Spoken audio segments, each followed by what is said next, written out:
Hi, everybody. My name's William Dorian. I'm a member of the Park Slope Food Co-op's cooking squad. We host cooking classes once a month. This is our second in-person class since the pandemic. We did our first one in July. And so these are going to be recurring more and more now that we have kind of a process down and have a good feel for this. So thank you all so much for being here. It's nice to see some faces and not feel like we're, recording in a closet somewhere out into the ether. So future classes, you can find the recipes from tonight, information about our guest chef at foodcoopcooks.org, or you can find us on Instagram at foodcoopcooks. And that has all the information you need about upcoming classes. The way we structure them is we like to publish the recipes on the website ahead of time so that folks, joining on Zoom can actually cook along if they want to, and with some, little pieces of advice about prep and those sorts of things. So just two quick announcements. October 22nd, we're going to have a virtual class because there's an event here at the co-op and we couldn't get the kitchen. Hamza Iqbal is going to be doing some winter comfort food from Pakistan. And then on November 19th, we're going to have a cookies class. So keep your eyes out for details on those. And tonight we have our friend Layla. Wait, it's not Darabi. It's Darabi. I want to make sure I say it right. Layla Darabi. So Layla's been a co-op member for almost 10 years. She is also a reporter for the Gazette. She's an Iranian-American home cook, born and raised New Yorker. And she's going to teach us how to do some amazing things with eggplant tonight. And with that, I'm going to turn it over to you. So thanks for being with us tonight, Layla. Just to reemphasize, not a chef, Iranian American. And I am excited to convert everyone, although I feel like co-op members are easily converted to loving eggplant, because when I was growing up, we ate a lot of eggplant, especially eggplant stew.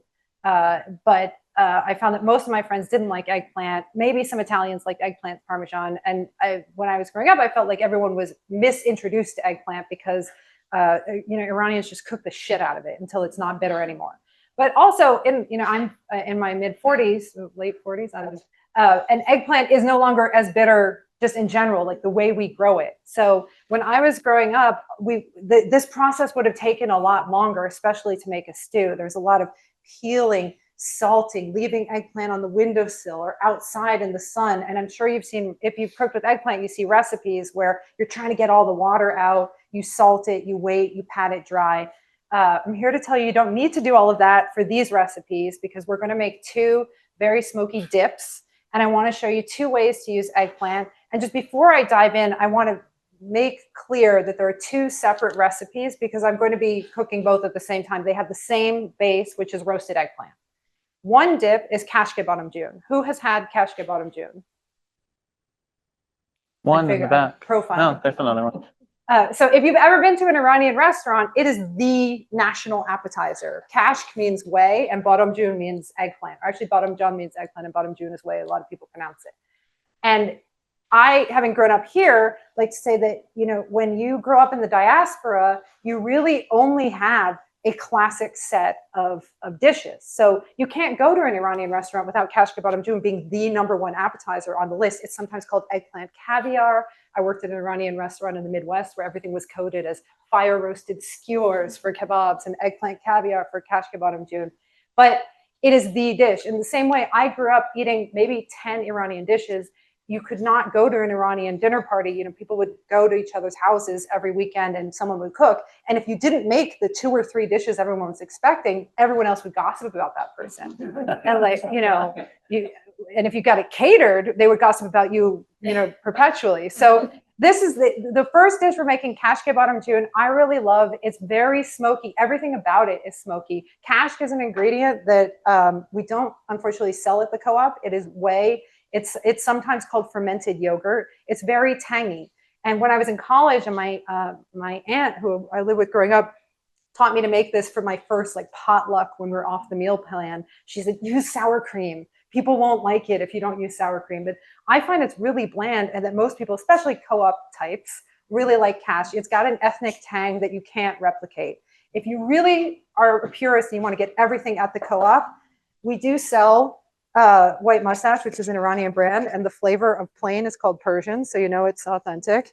And I really love this brand because it's an Iranian American and her Iranian dad, and my dad made all of our yogurt growing I'm up. going to come in with our zoom in camera so we can see some of this for the folks online. I think that's why we all use these jars as our storage containers to make up for it. It is $1 cheaper at the co-op than most other places in the city.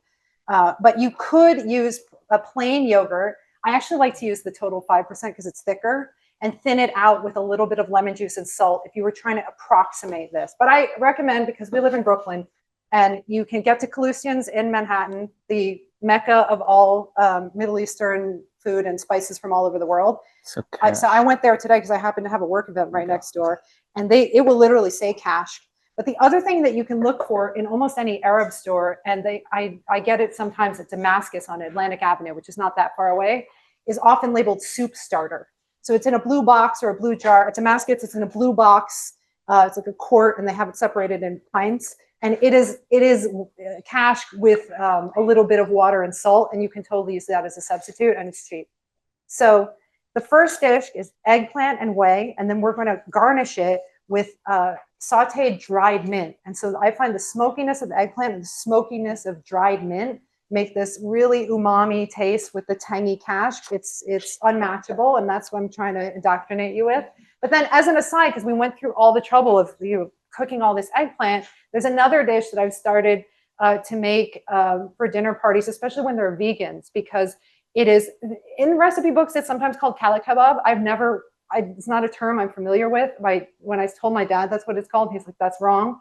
I've seen a very similar recipe in Palestinian cookbooks, like in Jerusalem, the Ottolenghi and Sami Tamami they call it burnt eggplant dip. And I have an Iranian cookbook, I think it's in Saffron Tales from Yasmin Khan. She also calls it burnt eggplant dip. So it's a second dip, and it uses pomegranate and walnut, which is another very classic Persian combination. And I'm not an expert in this, but generally speaking, in Persian food, there is a concept of hot foods and cold foods that don't mean temperature. They mean sort of what they do to your mood. And so eggplant is a neutral cold thing. Walnut is cold and pomegranate is hot, and they often go together. So if you've ever had fesenjoon, it's a very common pomegranate molasses and walnut sauce that goes over poultry, and they also have that in most Iranian restaurants. So to get started, the thing that's going to take the longest is I did want to show you, if you want to just go the simplest route, you don't have to do anything to your eggplants. I usually put them on a baking dish. I throw them in the oven at 450. So the ones I pre-prep some because I'm cooking for the people in this room and not just one recipe today. And I did for the larger eggplants at 450, I cooked them for about half an hour. I flipped them over and I cooked them for about 10, 15 more minutes. And what I usually do is I flip them when they start to collapse. You can, and I used to do this all the time, puncture them. You don't have to. I used to cut off the tops. You don't have to. It's really easy. You throw it in the oven and you just roast them till they collapse. And then you leave them out and the liquid comes away. And you don't season them, you just throw them Nothing. This is for the base. We're gonna season them with all the things, but the base is just mushy eggplant. And so the easiest way to get to mushy eggplant is take whole eggplants, throw them in the oven. But for fun, because we're having a whole demo and all these people set up this like very pro kitchen for me, I did want to roast these on the stovetop with the open flame, and also because it's not my stove, so I don't have to clean it. We're gonna come in for a close-up. So I'll move this. And Rana has generously offered to be my flipper. If I was doing this at home, I would take aluminum foil and I would line my gas burner. Only do this if you have a gas burner that actually has a flame. Don't do this on your flat stovetop. But because this stove is a pro stove and it has lots of little holes, we're not going to do that. Also, we're going to get help cleaning it up. And really, it's very simple. We're just going to put them on whole. Now, because we're roasting this over an open flame, for these ones, I do take off these tips because they can just catch fire. And we have this nice compost bin. You can just chop it off, or you can just peel off anything that's sticking out. And that's all you have to do. You don't even have to wash them because we're not going to eat the skin. So it's really a dead easy recipe. And the hardest part about roasting eggplant stovetop is not flipping them too much. And Rana is a pro, and she's decided to help me. So do we just... It takes a lot of co-op members to turn this stove on. It's a big flame. Do you want to do two? Okay. So the whole process takes about 10 minutes, 15 if your eggplants are larger. And the hardest part is not flipping them too often because it's on an open flame, if you start to flip it, the skin can stick to the flame. And then when you flip it, the skin will peel off and then you'll have more exposed eggplant. Also, not an issue. That eggplant will just touch the flame. But it's going to be messy. Don't worry if your eggplant sticks to your stove. You're the one who has to clean it up. The point is, it's the same principle of we're just cooking it until we start to see it get soft. And with your tongs, you can kind of push. And so I like to set a timer for like 4 or 5 minutes to keep myself from flipping it. But if it starts to get smoky, I would just turn it and do 1, 2, 3, 4. And so that whole thing should take about 10 minutes. Now, we have the 2 recipes. For the first recipe, I'm going to skip ahead to some of the garnish because when I'm feeling fancy, I don't always do this when we're just eating on a weekday, but when I'm having a dinner party, I like to fry crispy shallots the way you get them in a restaurant. And I saw on the possibly canceled Bon Appetit videos during the pandemic that Andy Sarjani, who's an Iranian American cook, had this great tip that when you're frying shallots, you should start with cold oil. And it has really helped me. I pass on that tip, not burn shallots. We have a question. You can broil it in the oven. Yeah, you can do anything. There's no way to mess up an eggplant. The only thing you can do is if you cook it too long, too much of it will burn away and you'll have less eggplant. So you want to cook it until it's all mushy. It's just, it takes more eggplant or more work if you end up cooking off too much of it. But there's really no way to mess it up. If you're broiling it, I really recommend putting it on a baking sheet because the skin could burn off and fly around your oven. Oh, sorry. Oh, camera. I thought the person asking about broiling was somehow magically here. Yeah. All right. So we're going to deep fry the shallots. So I'm using a neutral oil. I like the canola from the co-op. And you do have to use a lot of oil to do this. Because of that, I like to, and because it's a pain in the ass, it takes a long time to deep fry shallots. I like to do a lot at a time. But then you get the added bonus of when you're done, you've made this beautiful infused shallot oil. And forever, I would see recipes or read recipes and they would talk about how amazing shallot oil was and how you should use it for salad dressings. And I never used to do that. And then recently, I had people coming over and I ran out of stuff and I decided that pomegranate molasses and leftover shallot oil make a really nice smoky salad dressing that goes very well with this flavor palette. The other thing I really love using the leftover shallot oil for is making crackers. Like 4 years after everybody during the pandemic have now suddenly become obsessed with sourdough. And so, you know, the easiest sourdough discard recipe is just adding a little more flour and making crackers. And if instead of olive oil or butter, when you're making your crackers, you make shallot oil, it's amazing. And then you can use the little extra bits of shallot to garnish your crackers, but it's a really good condiment to have. So you're using a lot of oil. We're not going to eat all of this oil. We're just going to fry our shallots in it. And I'm doing a bunch of it, but I'm just going to do it all at once. And then I'll put it back in this jar and save it forever. This is the most fussy part of the entire recipe. Yeah. Mm-hmm. I don't. So you have to refrigerate the shallot oil. I don't think you have to refrigerate the shallot oil. That said, it's kind of like anything that you've used with, you know, shallots are sort of quasi garlic. So the longer it sits, the stronger it will become. So I don't think it's unsafe to eat not refrigerated, but if you don't use it right away, it'll start to taste funky. See, these are beautiful. I don't know if the camera can look at. Yeah, let's move over. They're getting burnt. Now, the easiest way to do this also is in the summer on an outdoor grill. And you guys can taste the difference. I'm going to use one of these eggplants in each of these recipes because the smoky taste. Last night, I was practicing messing up my own stove with one of these. And I just ate it plain, no salt, nothing, because the smoke is enough of a seasoning. And also I would recommend, if you're doing this at home, to think about how much of a smoky taste you want. You might want to make a recipe with 3 eggplants, throw 2 in the oven, only mess with 1 on top because it can be overpowering. Not everybody loves a smoky taste.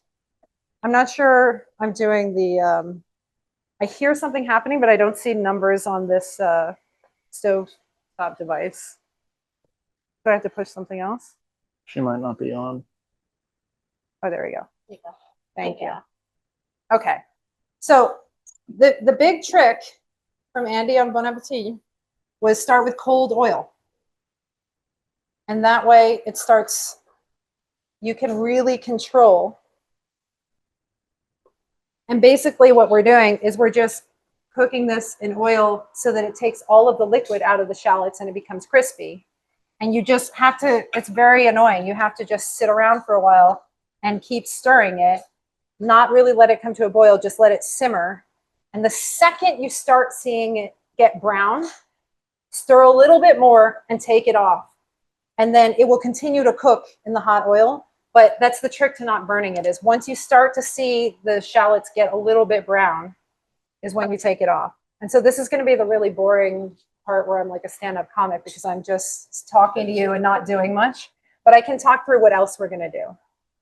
I'll let these go for a little bit. So this is jumping ahead in the first recipe to do the garnish. These are about 8 or 10 other eggplants that I just threw in my oven last night.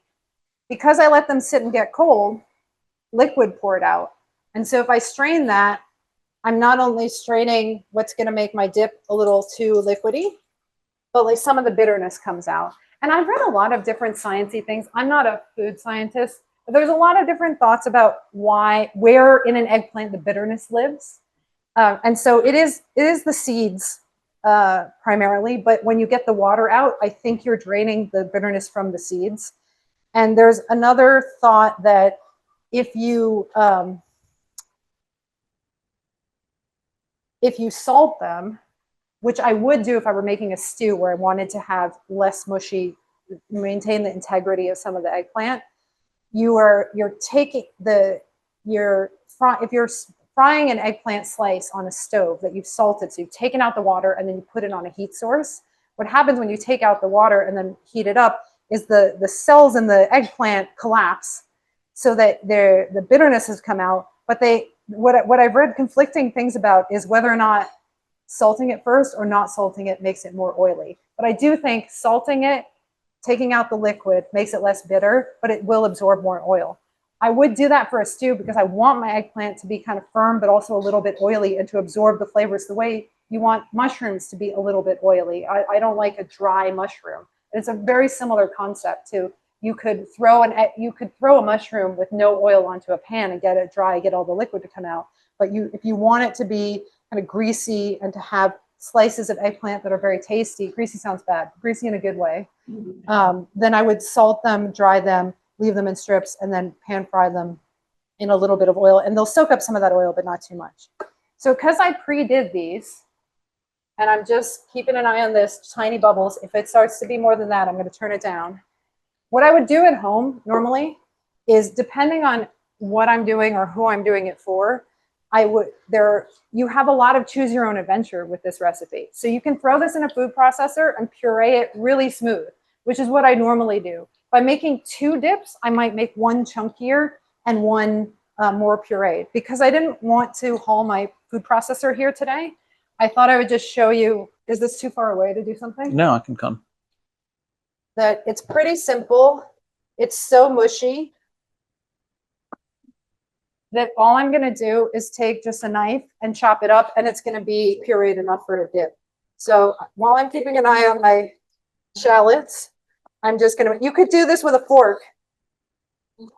We'll hold up the cutting board so you can see what it looks like after it's done. This is the other reason I wanted to stress that I'm not a chef, that I don't have professional. So I'm going to turn this down a little because I can hear that it's getting too hot. I don't have any pro knife skills. So anything I can do, you can do. Yeah. I just peeled the skin off. And what I do when I cook them is sometimes the tip that's closer to the stem of the eggplant stays firm, but the rest of your eggplant is perfectly cooked. I'll just compost that bit. So I would just start at the tip where the stem is, kind of squeeze it off like a fist, and then peel away and just keep the flesh. Some people like a tiny bit of the peel. The peel, it's not so much a flavor thing as a texture thing. So I'm going for something mushy that you could eat with crudité. All right. This is why you get Back to the shallots. Yeah, back to the shallots. So I can hear and I can see that these are starting to go. And the steam means that the liquid inside those shallots is going away. So they're getting crispier. And I'm going to turn them down even more because we're getting closer to that moment when they're going to turn a little bit brown and I'm going to want to take them off. Yes. I use canola for frying. And I'm going to use olive oil for the sauteing of the garnish. But you can use... I put in about 5 shallots, I think, maybe 6. They were big. I've been annoyed. The co-op is, you know, it's great because we always have shallots, but you know how shallots come in, like there's a big side and a small side? Mm-hmm. Like this time of year, you don't know how long they've been sitting around. What I do is I chop off the pointy end and then I look and I make, if I'm doing this, I want a shallot that's fat enough that you're getting little rounds. So it looks, you know, restaurant-y. And then I'll save the other part to chop up dice for like a salad dressing or something. But often, you know, shallots can last a really long time. So when you're getting them from the co-op, you can kind of tell from the point if it's started to dry out. You're looking for wetter, fresher ones. And if it's, you know, I'm very liberal about just composting ones that don't look like they're going to fry up well. Or I'll save a little bit and dice it up and put it, like soak it in some vinegar for a salad.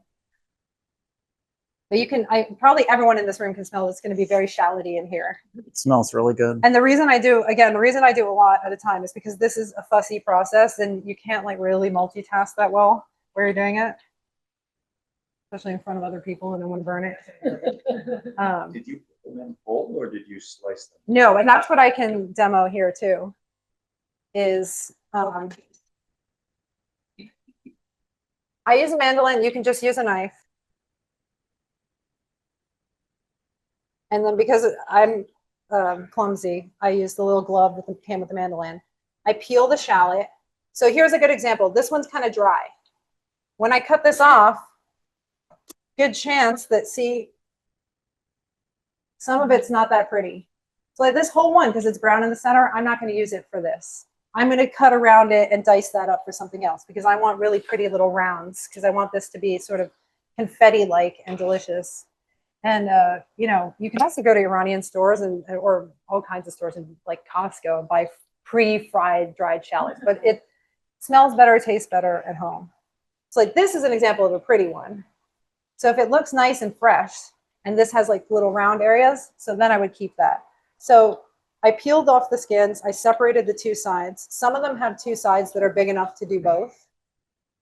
And then all I do is slice them with the mandolin really thinly. You can slice it with a knife. I like this mandolin in particular because it makes thinner slices than I have the skills to get quickly. And then that's all you have these nice things and you put them into the cold oil. Any other questions about this part?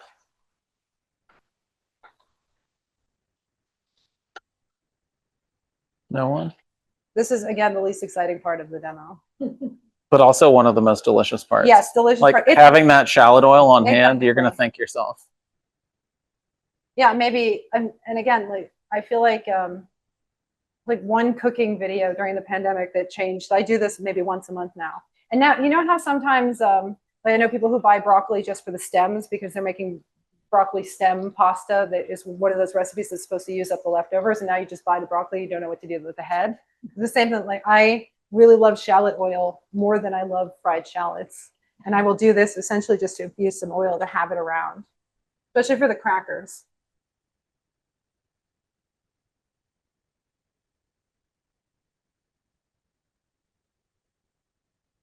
The other thing I can show you is I prepped ahead of time a red cabbage by pulling off the outer leaves to make sections for crudité and scooping out the center, which is something that people lose their shit over at dinner parties. It's like, it's so easy. I highly recommend it.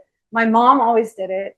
And when it was Halloween, we were always the kids who had crudité instead of candy. And so what we do at Halloween is we get a smaller cabbage, make this the body, put the smaller cabbage as the head, And then we would get to go to the grocery store and pick out like the chili pepper for the nose, the cherry tomato for the eyes. We would make devils and monsters. And then it took the sting out of being the one bringing veggies and dip to school. We'd have these incredible devils made out of cabbages. So I love, one of the nice things about making different dips, especially if you're going to serve 2 dips, it's kind of fun to serve one way and one the other way, and not sort of conceal the fact that for your dinner party you just threw a bunch of eggplants in the oven. So if you look at this, I'm starting to see light brownness a little bit. I'm going to pull it as soon as I see anything that is like a little bit darker brown. But because I put a lot of shallots in here, it's going to take a while for this water to go out. So I'm going to turn this down a little bit. Can you tell us about the 2 kinds of mint? Yes. So because I went to buy cash today, I also was in the incredible library of spices that is Persian's. And they have, so first of all, I did the pre-shop here at the co-op. And I learned from a previous co-op cooking class that Siavash taught that the co-op does sell dried mint, which is one of the ingredients that I use a lot and I didn't know we sold. It is in the tea section under Moroccan mint tea. So I did buy that as part of the prep. I also didn't know until we prepped here that the co-op sells saffron. We sell it from several different countries, and I chose the Afghan one because we're making Persian food. But then I use a lot of mint at home. I actually currently am going through some that I got from a Buy Nothing group that somebody was giving away a bunch of dried mint in Park Slope. Making my way through that. But at Colutions, they had like 4 or 5 different kinds of mint, and I wanted to bring these both. And then if anybody wants to taste them, you can, because I bought this kind of mint. I like buying mint that's in whole leaves because then I can control whether or not I need to crush it up or I want some of it to be larger. And this kind of mint is a little less mentholated than spearmint. And I'd say most of the mint we sell at this co-op, fresh or dry, is zestier, like the way chewing gum is zestier, and this is slightly less tangy in that way. So I thought we could use this one tonight to be a little more Middle Eastern, and they call this molakia leaf. But anyway, slightly different. You need to use the dry for the kashke bottom June. And actually, the other recipe, the burnt eggplant dip or kala kebab, has fresh mint with the pomegranate and the walnut, and fresh basil. And I like that too because both of these dishes are highly dressed up with condiments because just mushy roasted eggplant is kind of ugly and kind of boring. And so the dried mint the dried mint with the cash is really what makes that Persian taste. I think actually Siavash made asher eshte for his last class, the noodle pulse stew. Yes, I think he made a soup. So asher eshte is like a winter soup. It's got buckwheat noodles and pulses, maybe chickpeas, and it has the same condiments as this as kashke bottom June. So there used to be a guy at the Christmas market or the holiday market in Union Square. He got a lot of like local attention, who would sell soup, this Iranian soup guy. And he would sell that. It's a really hearty soup. That's why you mostly eat it in winter. It's also, probably you learned in that, I didn't go to that cooking class, but a lot of Iranian dishes have a base of a mountain of herbs hand chopped down to the base of the dish. So it's a very labor intensive dish to make. But you do, that guy at the holiday market had a little condiment bar with cash, fried shallots, fried garlic, and dried mint. And there's something just very specifically Iranian about dried mint, cash, and garlic together. It's a very specific flavor combination. And so I wouldn't recommend, if you're going to make an eggplant dip and you want to make kashke bottom June, if you're going to go to the trouble of seeking out cash, also seek out dried mint. It's easier to find. Any other questions? I have dried mint in my 5 years. I think so. The nice thing about this recipe is we just slightly rehydrate it by sauteing it. So the question is, if you have dried mint that's been sitting in your pantry for 5 years, is it still good? And I say yes, but I'm also telling you to eat old yogurt. The reason I wanted to do this class in September is because this is sort of the middle of eggplant season, but you know, a dish like this is really nice because it uses seasonal produce and preserved ingredients. And so it's a nice fall dish. It's, you know, in the summer I'm craving only fresh, but the dried mint gives it that kind of, and the fermented yogurt give it that sort of like, oh, we're getting into pantry cooking season. So I'm cooking this a little low. You could be more aggressive at home. I'm just terrified of burning this. I'm going to go back to chopping up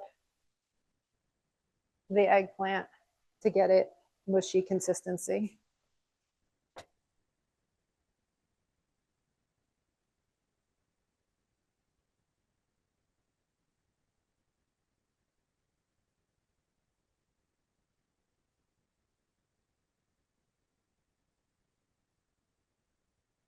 Layla, will the texture of the eggplant that was roasted on the stove be any different than the ones that you did in the oven, or is it pretty similar? It's really similar. The difference is the flavor. And those are all roasted and now they're cooling. So how long do you think that took you, Roman, to cook those on the stove? 10 minutes? So, right. It took me 15 last night to do a medium-sized eggplant on my normal gas stove top.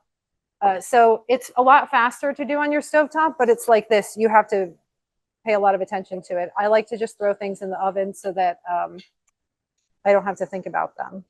And then I'll do this once and I'll keep these in a jar so they're just around for a little while.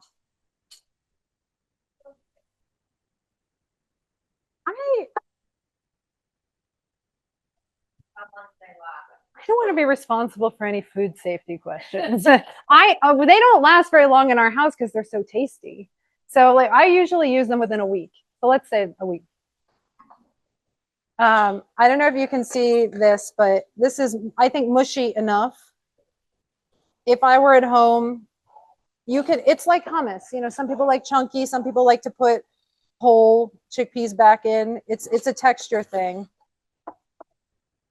The other thing that I like to do when I'm feeling very lazy is a recipe I invented in my 20s called Eggplant 1, 2, 3, which is you throw an eggplant in the oven and you do this, and then you add regular yogurt, and then you garnish it with a beautiful spiral of sriracha.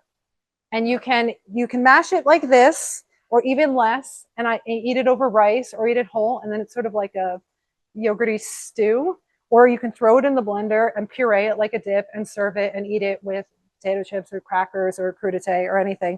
I think the main thing I'm trying to share is like eggplant is an incredible base, and it's a very neutral base, and especially when you roast it like this, any sort of ideas you might have about it being bitter go out evaporate with the water, and so you can do a lot of different things with it. Our shallots. They're getting there. They're taking a while. I think I put a lot in there, but you see how they're getting a little bit brown. So what I'm waiting for is what around the edge for them to get the first sign of it getting dark brown. Then I'll pull them out. So in the meantime, I'll do the same chopping thing with the other one. So this is going to be one of our dip bases. The other thing I think we can get going is for the kashke bonum June. Oh, it's so clean. We can cook on this one. I'm going to saute some diced onions and some diced garlic. And for that one, I'm going to use olive oil. So would you turn on that burner for me, whoever understands the stove? So I know there's a lot of controversy around cooking with olive oil. I would not deep fry with it, but I definitely How high do you want? high, because we want to go pretty quickly. And again, this is not a fussy recipe. I'm putting in, because this is a giant cast iron, it looks like a lot of oil, but I'm putting in a bunch because I'm making sort of a double, triple recipe. Yeah.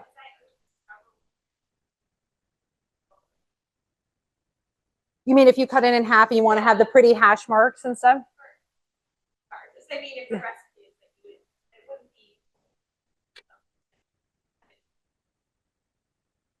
So what is the question? The question is how long? Oh, how much oil? If I were doing that, I would just coat it with oil. You don't, if you were cutting an eggplant, so that's another, there are a lot of very pretty dishes. I used up all my eggplants, but if you want to imagine that the shallot is an eggplant, I would cut my eggplant in half and then make the pretty hash marks. And then I would take like a pastry brush and cover it with oil, and I would cook it this side up. But you should look, there is a lot of discrepancy in recipes. I would look for a recipe and cover that, because a lot of, if I were going to the trouble of cooking an eggplant in 2 halves, which I would do for aesthetics mainly, and if you wanted a slightly chunkier one, I would do a recipe that had like some sort of glaze. So often a recipe like that will be like, oh, you put a miso glaze on it, which is slightly thicker, and that's going to protect the top while the bottom gets mushy. Or you might be soaking it in some sort of vinegar or a marinade before you do it, and then I would just coat a little bit of oil. The oil is just to keep the top from burning. And then some of those recipes want you to cook it face down, some face up. So I am too lazy to do those. But you know, one of the things that someone asked me when I was doing the shopping, because, you know, both of these recipes, I'm saying get the big, they're sometimes called globe or European eggplants, the big black eggplants that we think of when we say eggplant. But the co-op also sells long, skinny, green, and purple eggplants. There's not a huge difference in the taste. I think historically there was.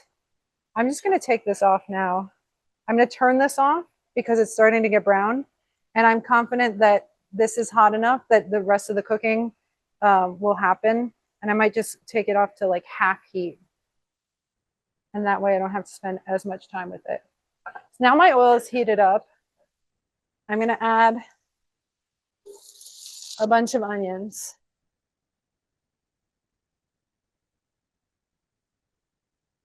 I know that there are people cooking at home.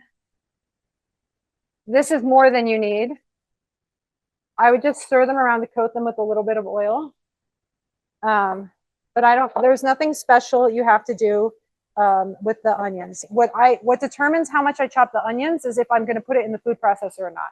If I'm not going to put it in the food processor, I'm going to really dice my onion. If I'm going to put it in the food processor, I might just make rounds.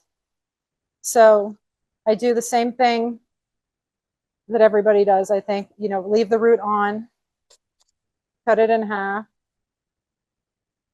peel off the outer part, not be precious about that first layer.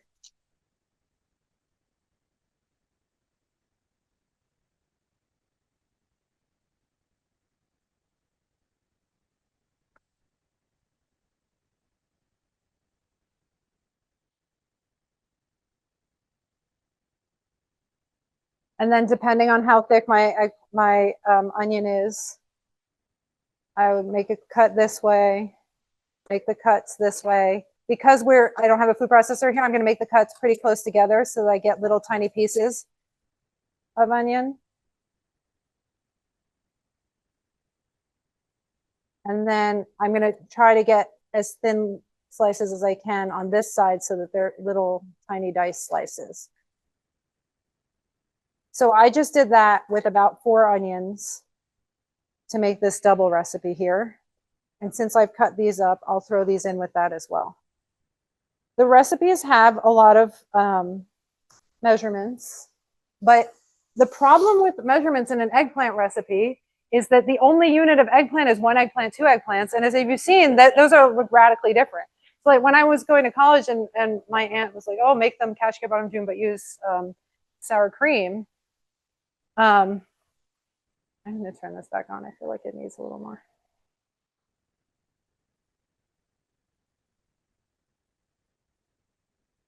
Or I think she pushed something there. Yeah, got it.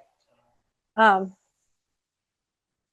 kept asking my aunt, like, but how much? Like in cups? And she's like, we don't measure eggplant.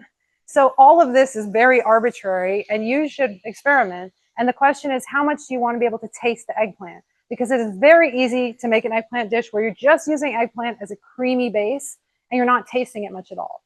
So it's like, that's the more onion you put in and the more you puree it, the more it's just a textural thing. If you want to taste the eggplant, put less onion, less garlic, and leave it more chunky. There are also a lot of recipes that will tell you to take out some of the seeds. I find that it doesn't, the kinds of eggplants we have at the co-op, it doesn't matter. They're not that flavorful. They're not that bitter. And you can, if you take out all the seeds of your eggplant, you can use like 50 eggplants per recipe. You lose a lot of the vegetable. So I just leave everything in. I find that cooking it, letting it cool, and then pouring off the excess liquid that came out when I cooked it, that's enough to process it.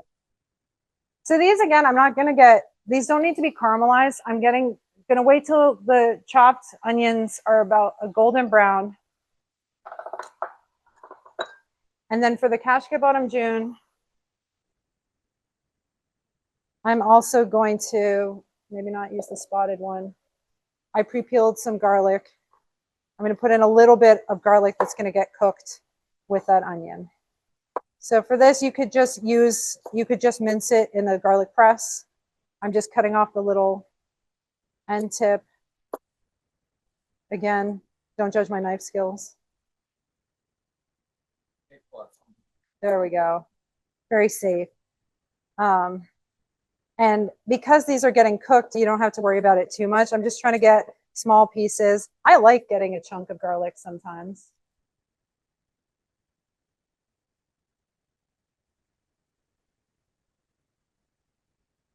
And this is all for that first dish.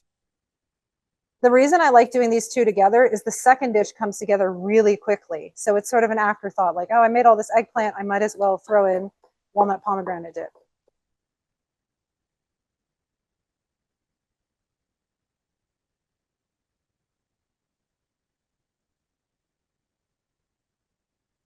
That garlic going to go into the skillet. This garlic is going to go into the skillet with the onion. So this is going to get cooked.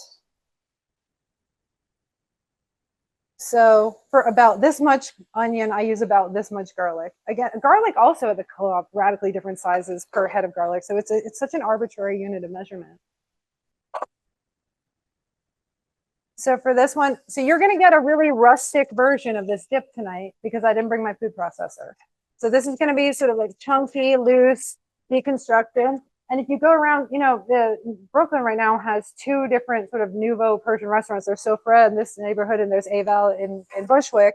And if you order cashew bottom June, but they both have a version of it, you're going to get like a whole half of an eggplant with just these condiments on top of it. They didn't even scoop it out or puree it. Or you'll get different modernized versions. In my opinion, the important thing is the flavor profile. But if you've never had the fermented way with dried mint and very smoky eggplant, then you haven't lived.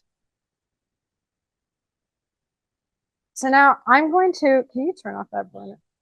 I'm just afraid to use this stove. Okay. I'm just going to leave that in the hot pan to finish off so I don't have to worry about it. And so I can, so these are finally getting a little browner. And you can see I put in a lot of shallots, but I don't know, when I scoop them out, you'll see they swirl down to very little. It's like a jumbotron that everybody. I know. Well, I'll take them out with this. And actually, this might be too wide. They're so skinny now that this might be too wide to scoop them out. But we'll be fine. So the sauteed onion and the sauteed garlic are going to go into the first base that I chopped up. And that's the base of the cashew bottom June. So that's the classic dish. The other thing that I'm going to throw in there for a little bit of color is some turmeric. I think I got this at the co-op. I forgot to buy it on the shop. And this is also turmeric. If you buy it at the co-op or if you buy it at an Indian store or at Kalustian's, then it's worth measuring. If you get it anywhere else, it's just for the color. But we actually, the nice thing about our bulk aisle here is you can keep your spices really fresh. And I feel like it wasn't until I joined the co-op or like started going to Kalustian's I realized, oh, turmeric is like very floral because I'd only been using like really shitty like McCormick's yellow powder my whole life. What, like a teaspoon, maybe? That was probably half a teaspoon for all of this. And so you see, it's making it nice and golden. So I'm just going to leave that like that. It doesn't matter if these get a little bit of burnt. I kind of like the caramelization of a little bit of burnt onion. And all of that's going to get mixed in to be the base that we're going to garnish with dried mint cash, and garlic chips. So once that's a little more cooled off, these are finally getting more brown. The other thing I'm going to start to think about is for the second dish, the base includes toasting some ground walnuts. So this is one thing I did prep at home, and it really does require a food processor. You can take the walnut halves that we sell here and really chop them down. It is a pain, but I want the texture that I'm going for is not quite flour, but not so that you're not getting bites of. You want it to be soft. And for the second dish, I'm just toasting the walnuts so that until you can kind of smell the walnut oil, which is also a little smoky, not cooking it too much. For that one, we're also going to mince a little bit of garlic and just throw it in for 1 minute. So the difference between these two dips is one is very smoky umami, and the other dip, which is the same base of eggplant, but has slightly toasted walnuts and pomegranate molasses mixed in, and then is garnished with fresh basil, fresh mint, and pomegranate seeds. It's a much brighter dish, because that one we're just seasoning with lemon juice and almost raw garlic. So that one's got it's much sort of tangy, sour kick, and this one's more of like a smoky, mild taste. So these guys are finally looking good. Yes. You could, but I don't know. It would be a slightly different taste. Question was, could you sub pecans? I know. The reason I often do these two together is I have some friends who are allergic to nuts, and you can garnish cashew bottom June with walnuts, but you can also make it completely nut free. And then the burnt eggplant dip or the kala kebab is vegan because there's no cash, there's nothing. So it's nice to have a lot of it. And if you serve it with enough bread and crudité, if you have vegans or vegetarians, that could be a hearty dish, or a hearty side, even if you're serving meat at your table. So now these are finally getting a little toastier brown. You see, it's a lot of effort to make fancy.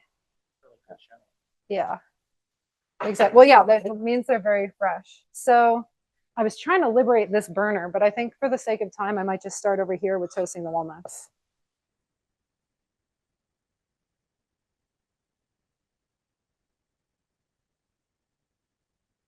Okay. So for this, I'm just going to see be consistent with what I said.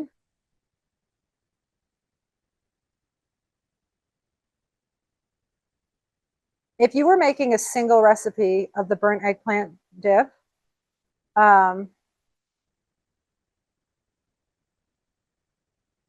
you would use 3 eggplants, 1 cup of walnut, 2 minced cloves of garlic,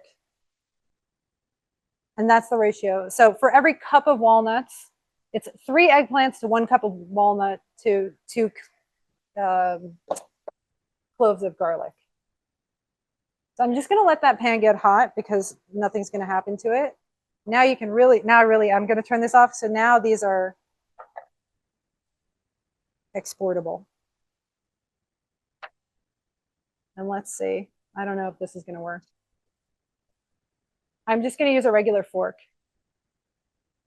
Or we had a slotted spoon. Here's a slotted spoon. Let's try to get this. So then you can see what color they are.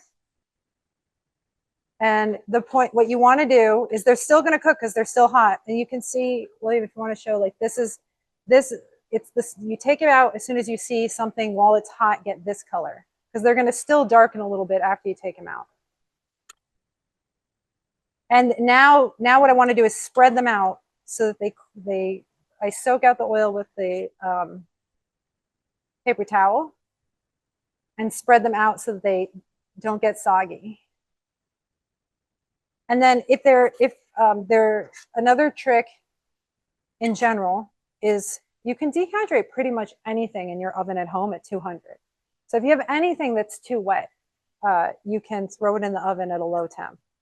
So if I were in a rush, like let's say I was doing this and I'm like, oh no, the time is running out, or people are coming over, or I have the oven on anyway because I'm cooking, I might throw these in the oven to dry them out faster at a very, very low temp. But we have time here.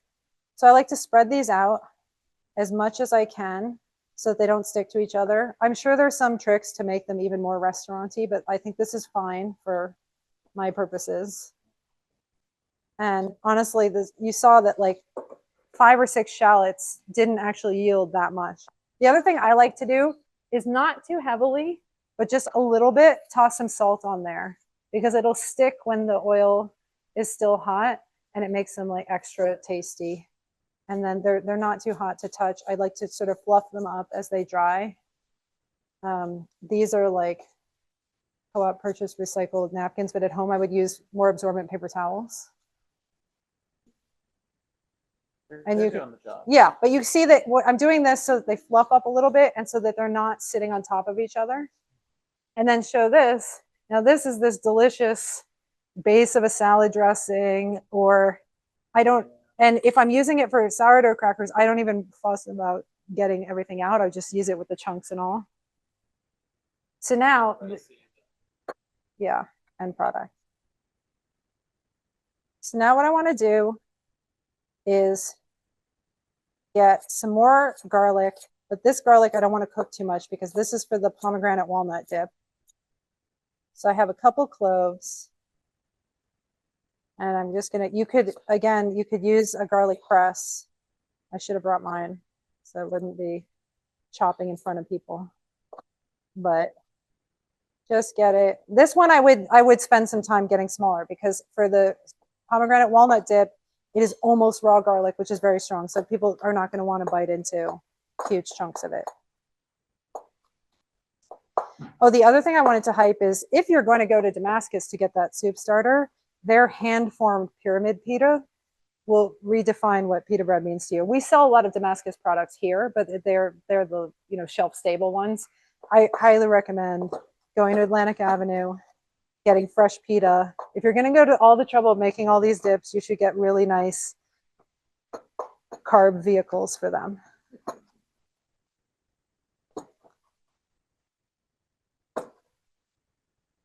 So I'm just going over this a bunch of times to make sure that until I see only size garlic that I would be willing to bite into raw.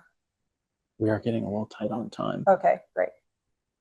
So I'm just going to, this is just to toast the walnut.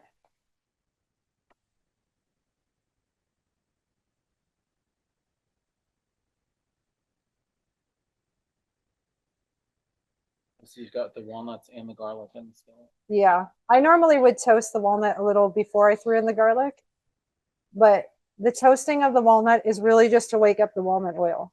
This is not really cooking. This is just heating, the way you would bloom a spice. And you don't have to put any oil in here because heating up the walnut is the oil in the walnut is coming out. And so what I'm doing now is just heating the walnut and tossing so that the garlic is kind of evenly distributed. And again, it's not necessary to do this too long because we can eat walnuts as they are. So now I'm just going to assemble everything for the, I think I'm going to start with the walnut pomegranate one because we have all the ingredients ready, and then I'll show you how to do the condiments for the other one. So for the second dip, we have a pot holder. I can use this. It's pretty simple. Toasted walnut. Toasted walnut. And then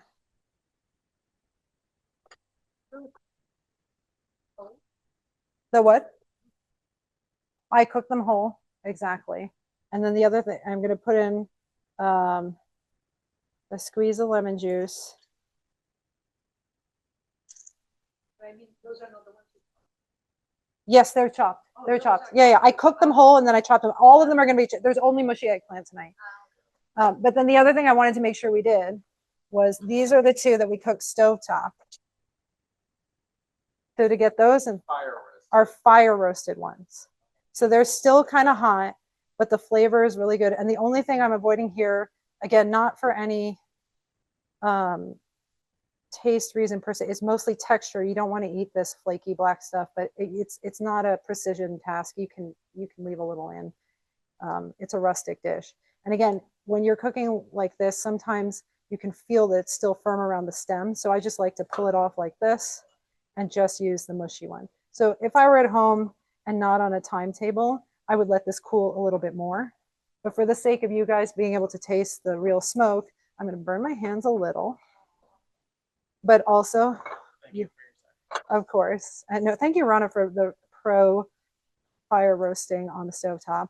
And then I'm just going to throw this in here and I'm going to mush everything together. And the final ingredient that goes into that is the pomegranate molasses, which we do sell here. We used to sell a bougier brand, but this is actually a pretty, Al Wadi is a pretty standard brand. Pomegranate molasses is just concentrated pomegranate juice and sugar. And somebody asked me, if you could make it yourself. I don't think it's the kind of thing that is worth it. It would be very expensive. For example, I spent $5 on that pomegranate at Mr. Lime, and you can't always get pomegranates here, so just buy the syrup. There we go. So I'm just going to pour, I forget what the recipe says, but just a little goes a long way because it's sweet and it's very tangy. And so then this one, this base is done. I'm going to mush it all together.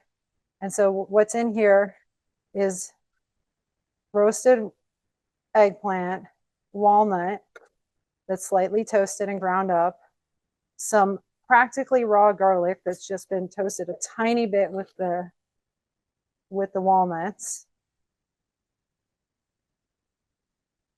and then some pomegranate molasses for flavor.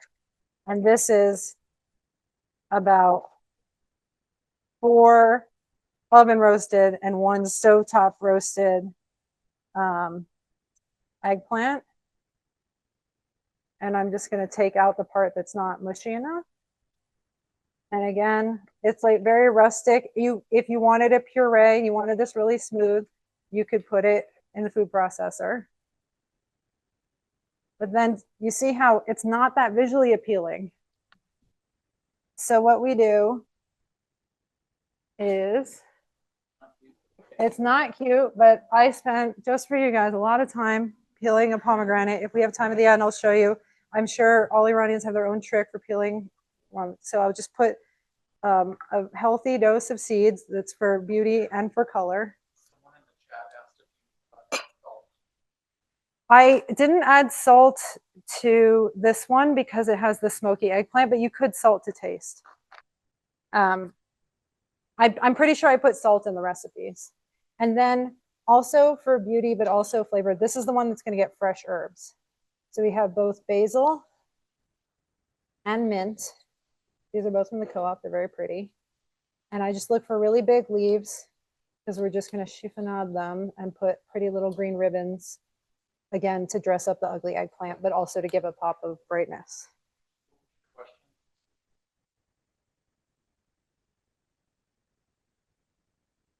I'll show you. So the question was what the go-to technique for.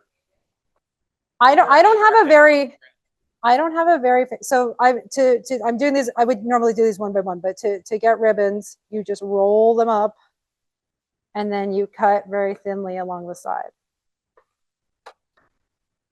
Get your raw shallots out of the way. So if you do it like that, and this works for your kale too, if you want ribbons of kale, that's how people do it for fancy salads. You do it like this. And then just like the shallots, you fluff them up. And then, yeah, exactly. And then this ugly dish is now really pretty. Okay, so that one's done. How are we doing on time? Do I have time to do the condiments? Yeah. Okay, so that's the first one. And then the other one is all done. But what I want to do is, and maybe you want people to taste this one while I'm finishing the other one? Yeah, we could do that, Rana. So for the other one, I'm just going to finish with the condiments. Oh, sorry.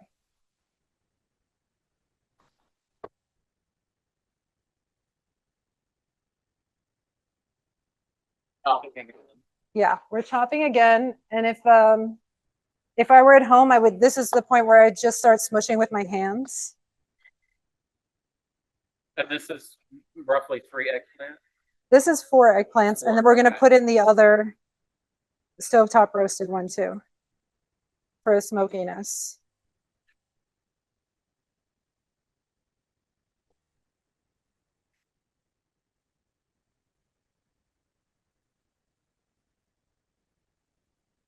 So again, if you wanted it less chunky, food processor, but it's all mushy, so we don't need to get too precious about it. And I just pour out the liquid that came out while I was cooking it.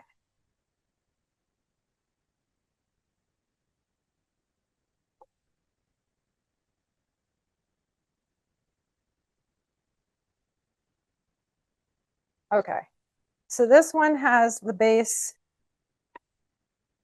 of the eggplant. And then I'm gonna add to that the sauteed onion and garlic that has a little bit of turmeric in it, so it's already a little bit yellow. And I don't even need to wash this pan because I'm gonna use the same pan to heat up the other garnishes for this thing. And I really like making kashka bottom dune for parties because you can have a lot of fun with the garnish. If you're an artistic person, it gets very fun. So for this one, the kashk is, I might need help opening. I'm like, where's my husband? On his phone. I got it. So this is the consistency. It's like a thick yogurt. And I'm going to take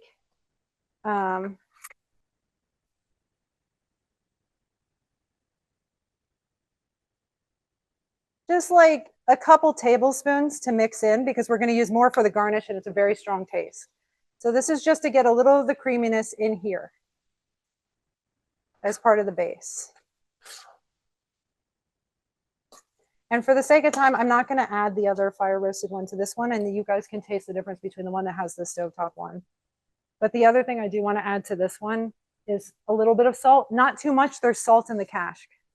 So I like to undersalt the kashka bottom dune because it can get very salty very quickly. So again, if you pureed this, this would all be one color and one consistency, but this is a chunky version. And then the really fun part of this one is now all the condiments. Now this burner is on. Okay, so this one I'm just going to put in a little more olive oil.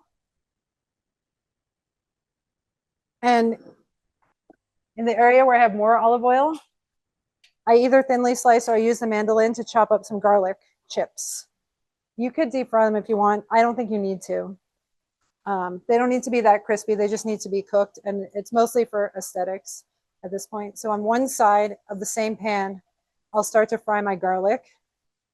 So let's switch these two. Oh no, that's bigger. And then on this one, I'm going to take some of my dried mint. I'll do the co-op dried mint.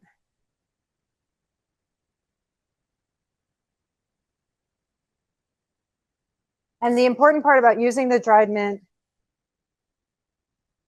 is getting it in a little bit of olive oil because we're like sort of rehydrating it. I've never had this co-op dried mint, so we'll see.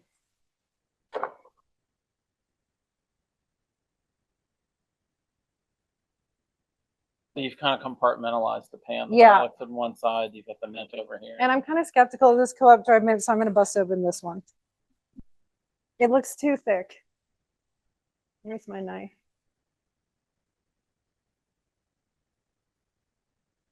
Okay. So again, the reason I like going to Callustians is because you can see that it was like real mint, and then you control how much you crush it up. And when I do this, you can get this at Sahadi, you can get this at Damascus, you can get this at any of those Middle Eastern stores on Atlantic Avenue. And what I do is as I crush it up in my hand and I just sort of toss the stems to the side. But all you want to do is make sure that your mint is getting a little sort of like black and oily and that your chips are cooking. So while I'm cooking those, I'm going to start my little artistic project, which is now you can, with your kashk, make little blobs. You can do lines, you can get fancy, you can thin this out with a little water. I'm just gonna go for sort of like a Persian carpety effect where I'm doing blobs here, every corner. Again, this is really salty, so that when people start to dip into it, they get streaks of it. And then I take my hard-earned fried shallots and I make nice little clumps of those. You can do whatever you want. This is my little trick.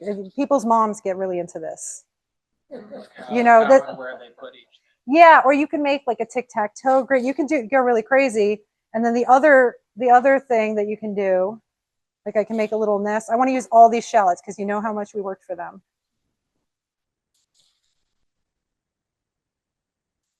Then the other bougie thing we want to do is bloom some saffron. So the reason I lit the paper towels on fire was because I was boiling this water. So I have a little bit of boiled water and I have my mortar and pestle. I'm going to take not the co-op saffron, but the, like, you've got family from Iran, so they bring you saffron, which are just the tendrils of this flower. And then some families use sugar. I don't know why ours uses salt. I use just a little bit. You probably don't even need to. That's too much. But it helps with the mortar and pestle to get those little tendrils of the flower into a fine powder. That's salt and saffron. That's salt and saffron. And so the more you use, the more orange it becomes. Saffron is very expensive, even at the co-op. The Spanish saffron is cheaper, but the Afghan and the Persian one, I think, are more flavorful. So I do that till I get like a powder. And then I take the tiny bit of water and I pour it right into my mortar and pestle. And depending on how much water I use, I'll get a variation of either orange or yellow liquid. Yeah, hang on. You're going to see it. So it's like a very orangey liquid, but you're going to see it because now I'm going to use this to splash on the white cash.